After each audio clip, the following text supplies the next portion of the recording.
Maqaan weellistuu tanaa eenyu jedhama? Namoonni beektan, namoonni yaadattan koomentii jalatti barreessaa. Bara durii namni safuu eeggata.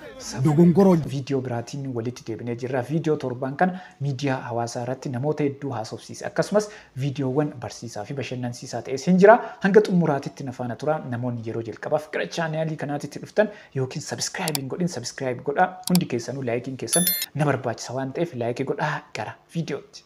Kunoo gadi beeraame sartarii. Kunoo dhiyaadheeraa bareedduu godhufaan jiraam. Of maal dafika abbaan natti dhufee naannaa ajjiise beektamti? Abbeen kee mana hin jiranii? Mana hin jiru amma. Sababa keeffachee yeroo hundaa ariibamuun qabaay? Anumaan ariibanii ka bareedduu kun maalin godharii sababan baay'ee si yaaduufidha. Anis sababumaan si yaaduufidha. Dafii gaalumaan dhaabbachaa jiraatti dafii kottu. Tol.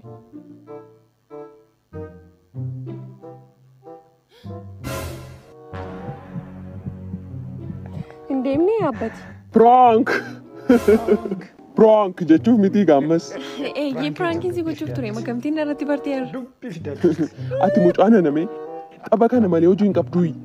Hin baratta miti ol galteen dubbistu. Nan dubbisaa tole. Been ol gali. Prankieetti. Amma kastiin nama taatee mucaan kun. God have mercy upon us.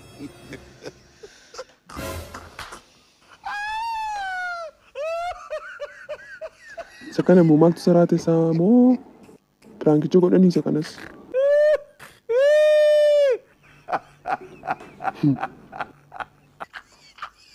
Karaa turkaa badi fakkaata isa kana immoo maal dhaluuti joonjaan kun. Dafii gaalumaan dhaabbachaa jiraatti dafii kottu.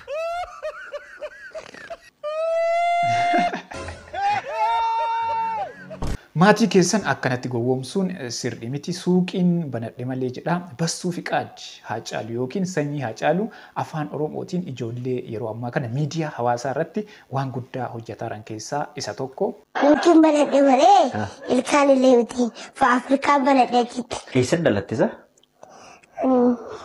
Hoolataa biyya jedhamu tokkotti. Hoolataa. Urmiin tee meeqa silaa? 8. Ati nama urmii 8 miti. Nasi 8. 8 ana faadha laalina laali. Lakki. Sini 8 taatu malee 8 hin taatan. 8 nuudha. 8 mentaa? Kamu? Kamu suuqiidha malee ilkaan illee. Maal jettu? Suuqiin banadhe malee ilkaan illee miti. Osoo isin taate maal jettu jedha. Osoo nama sin beekne tokko sobi sin jedhanii maal jettee sobi? Maal jettu? Kaampaaniin qabattu. Kaampaaniin qabaa maatiin kiyya baay'een jirutti isa. Maatiin kiyya ala jiru kaampaaniin qaba jettee sobdi. Anu qofaa jiraataa kottuu dhaadhettaa. Namni sun sababa sin beekneef. Hayyee galatoo. Wanti kan keessan ta'ee namni itti fayyadamu maali? Wanti kan kiyya ta'e ormi itti fayyadamu jechuudha. Wanti kan kiyya ta'e kan fayyadamu. Maal yaadame isin? Waa yaaddan? Waa yaaddan barreessaa.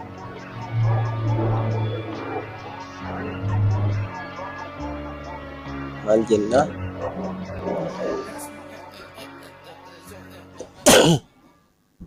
Deebisuu hin dandeenye. Darbinu?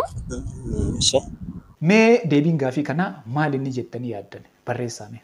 Adeero, ati Michael Jackson Oromooti? Qabarmu Oromooti. Oromummaa tana addunyaa beeksisuun baay'ee rakkisaa ture. Waa takkaan dhiyaachuun narra ture. Maraatuullee taatu. Keessattuu gama muuziqaatiin uummanni Oromoo akka addunyaatitti akka beekamu, beekamtii akka argatu waan hedduu hojjetee jira. Waan hin irraanfatamne.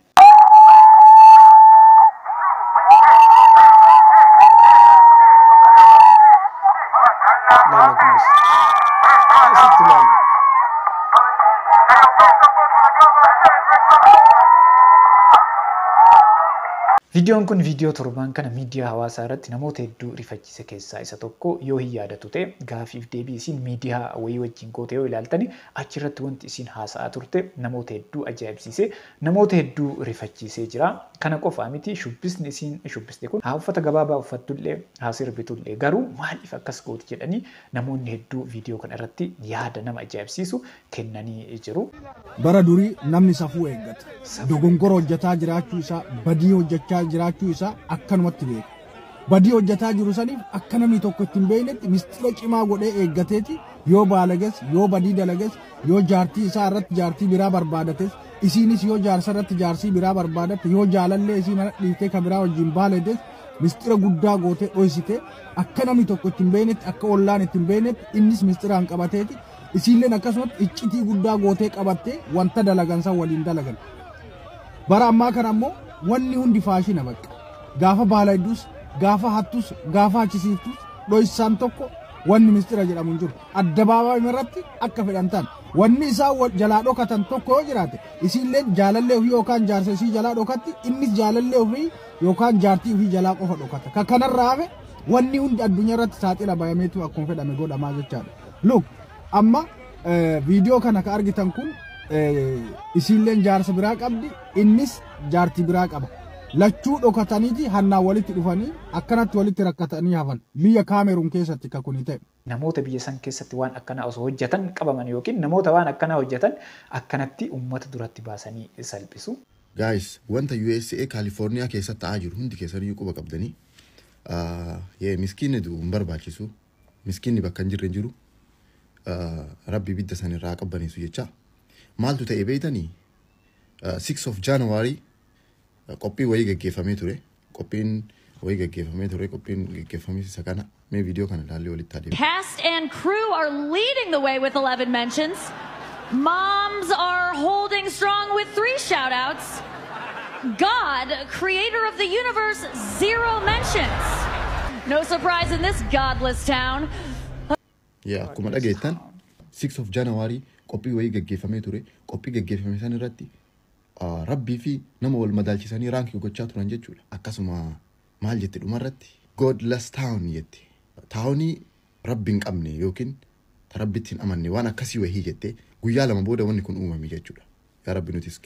Qabsaa amantii kan ta'an obbo Raayyaa Abbaa Maccaa fuula feesbuukii isaanii irratti Kaalifoorniyaan baga gubattee jechuudhaan poostii godhanii jechuudha gammachuu isaanii ibsatanii jechuudha.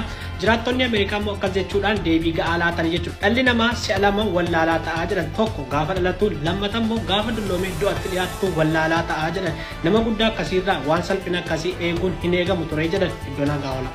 Yaa Rabbi gooftaa Gaazaaf Kaalifoorniyaa wal fakkeessite jabinni keeti jedhee Raayyaa Abbaa Maccaa jechuudha fuula feesbuukii irratti barreeffama kana erga inni barreesseen booda barreeffama kana fudhatanii namoonni hedduu duula garaagaraa irratti bananii jiru. Sirriitti ilaalime Ustaaz Raayyaa Abbaa Maccaati. Dhageeffadhu qabsoo yoo ta'e hidhatee loleera. Gara laafummaa yoo ta'e kumoota gargaaree gargaarsee qaamaan gidduutti argameera. Barsiisa amantaati. Hayyuu seenaati. Qaalii fi ija Oromooti. Raayyaan ilma gandaa miti. Gandaan isatti dhufuu hin dandeessu. Barsiisa amantaa yoo ta'es hayyuu seenaatii fi goota ilma Oromooti. Kanaaf Raayyaa Abbaa Maccaa ija keenyatti hin dhufinaa. Namoonni Ustaaz Raayyaa Abbaa Maccaa qaalii Oromoo jaallattan viidiyoo kana diiwutu riiposti godhaa. Raayyaa Abbaa Maccaa gootaa fi leenca Oromooti. Rabbi umurii isaa nuuf haa dheeressu. Waa'een isaa dubbatamee hin dhumu mee ka itti aanu kanas haa ilaallu haa dhageeffannu. Raayyaa Abbaa Maccaa irratti namoonni tokko tokko duula garaagaraa bananii jiran. Ustaaz Raayyaa irratti nuti tuqaan feenu. Ustaaz Raayyaa jechuun ija ummata Oromoo miliyoona 60, ija miskiinaati, ija rakkataati, ija cunqurfamaati. Ustaaz Raayyaan eenyu caalaayyuu nama saba kanaaf quuqama qabudha. Eenyu caalaayyuu nama miskiina bira dhaabbatudha. Eenyu caalaayyuu nama ummata kana keessatti iddoo guddaa qabudha. Abbaa amantiiti, abbaa amantii hundaati, abbaa manzuumaati. Kanaaf namoonni Ustaaz Raayyaa waa jechuu barbaadan jalqaba ofii keetii bakka dhaabbattuuf laali. Ustaaz Raayyaa waa jechuudhaaf ammoo ganaa dhalachuu si barbaachisa. Ustaaz Raayyaa jechuun nama eenyummaanuu carraasii kennee akkati xuuxu si ayyamuu miti. Inni tuqamuu hin qabu. Bakka fedhetti haa dhalatu, ganda fedhetti haa dhalatu. Nuti nama kenna, goota kenna, qabsaayaa gameessa kenna kamiyyuu ni jaalana. Raayyaa irratti ammoo dhugaa isinitti himna qaldiin hin jiru. Namoonni Ustaaz Raayyaa waa jechuu barbaadan of keessa gaddachaafadhaa bishaan qorraa irratti dhugaa waallee jechuun hin dandeessa mooralis hin qabdan raayyaa ummata isaatti faana jira waan ta'eef innis ammoo ummata isaatiif jiraata waan ta'eef kanaafuu isa busheessinaa waan tokko goonee akkas jennaa hin dandeettu liqimsi Ustaaz Raayyaaf Jawaariin nuti tuqaa isinitti hin dhiifnu dhugaa isinitti himna. Nama akkanaa kana namoonni arrabsaatan namoonni salphisaatan irraa of eegaa nama akkanaa kana uummanni keenya uummanni Oromoo jabeeffachuu qabna. Ana akka yaadutti garuu ITM kana keessa namatu jira. ITM maashiniini 200 600 yoo ajajjee sii baasa mitiire? Hin baasa. Akkamitti baasuu dandeette yaaddaati? Ana akka yaadutti garuu ITM kana keessa namatu jira. Namatu jira. Achi keessa saatii jaajaan wal jijjiiru nama afuridha isaanii. Jaajaan wal jijjiiru. Waan si dhibu keessa dubartootadha kan achi keessa taa'anii jiran. Akkamitti barte? Sirriitti hin beeka. Amma yerooti ITM gashitee si baasu maallaqa gaafa siif kennu akkas ol soqola. Atu dhiira ta'e gadi baafatadhe yaada. Akkanaafidha ani kan inni dubartootadha. Durbatti yaaddaa jechuudha. Eeyyee. Durbata achi keessa jiru? Achi keessa jiru taa'anii jiru. Saatii 24. Kara boroodhaan bahu gaafa wal jijjiiran kara boroo saatiin bahu saatii 24 guutuu wal jijjiiru saatii jaajaan jechuudha jira. Namni argu jechuudha. Maal argare namni? Garuu an kan na dhibu keessaa akkamittiin amananii laatu reetu naman taane sin amanani ka akkamittiin callisanii sii kennu. Mataawoqiyaa sin gaafatan maal sin gaafatan akka mukaatti sii kennu. Akkamitti barte nama ta'uu jiraati? Amma gaafa laaltu dhokatanii waan akkas jedhanii si ilaalan wayi natti fakkaatu. Malee atu naman taaneen kennan isaanu. Nama jechuudha. Nama Dhageettaniittani dubartoota keessa jira. Wanti adda kana gadhumaatti ilaalu. Kam jirtu kabajamtoota hordoftoota keenya. Kat. Sagalee. Waraabessi guyyaa yuusuu jalqabe moo? Waraabessi guyyaa yuusuu jalqabe moo? Keenan. Sorry chaa. Sin beeku. Isuma waraabessa taaraka. Maal jechuudha? Kana malee kan biraas dhageessisu. Sagalee amma dhageesse sagalee si keessaa beela moo? Ajaa'iba. Namoonni nuti ilaalaa turtan argaan turre waan ta'eef isatu jedhe moo bakki irra sagalee dhageessan. Mee kan biraa immoo isti maal beektamu nu dhageessime? Gosa hedduun beeka.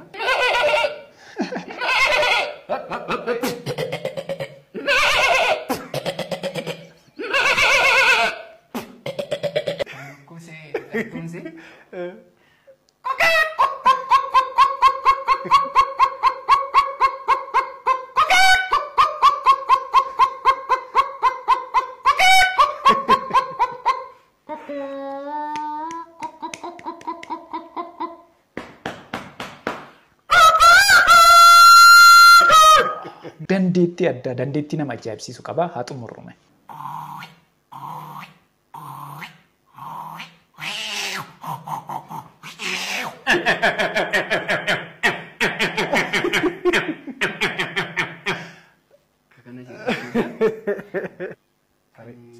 Kan saree. Kan sareen akkasitti.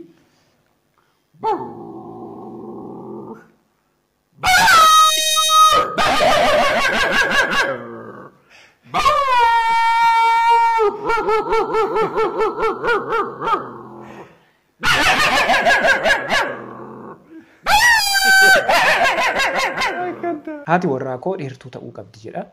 Tarii ati dheeraa waan taateef yoo nama akkamii fuudha laata yoo fuuteetta ta'e immoo nama akkamii fuudhe laata kan jedhu gaaffii ta'a yeroo baay'ee anumattuu gaaffii dhalaa. Yeroo baay'ee ani dhugaa dubbachuu fi amma anis dheeraadha. Gaafa dheeraa ta'e immoo kan si waliin deemtu kan karaatti baatee yaa'u si wajjin silaa egaa isi waliin deemuun jiraataa miti. Xiqqoo yoo muuduu dheeraa ta'e baatte xiqqoo dheerachuu qabdi. Kanaafuu ganaa karaarra akka jiru keessaa baasuu baattus alkallattiidhaan dubbatteetta. Xiqqoo dheertuu ta'uu qabdi. Ta'uu qabdi. An dheeraa waan ta'eef dubartii dheertuu barbaada jedhee akkanatti ifaan ifatti dubbatee jira. Dubartiin dheertuu taatan dubartoonni dheertuu taatan carraa keessan yaala. Maal ijoollee mucaadha baramaa waamiin yaammadeen Waati jettee nama badee maal Maaltu see keessa si bu'e? Bookee wayii natti fakkaata. Bookee? Oodhume calquma kanaan Maal inni barsiistu. Al tokko. Dafi. Eessa deemte kootu kun calqee. Uffata kootu. Ol jedha. Eessa deemte? Gurbamaan kun maal si deemte? Ija keessa siin baasa. Haa ija keessaa baasame ija keessaa naa baasuu dhufte. Ija keessa siin baasa. Haa ija keessaa baasuu dhufte. Deemasi. Asii immoo barsiisu osaan beektan yeroo nagaanan beektan. Deemnara. Viidiyoon guyyaa har'aa kana fakkaataa yaada viidiyoo kanneen irratti qabdan yookiin yaada kamiyyuu haa ta'uutii koomentii jalatti barreessaa. Namoonni haga ammaatitti ilaaltanii maatii hin ta'in maatii ta'a hundi keessanuu laayikii godhaa ana wajjin viidiyoo itti aanuun wal agarraa hangasitti yeroo gaarii.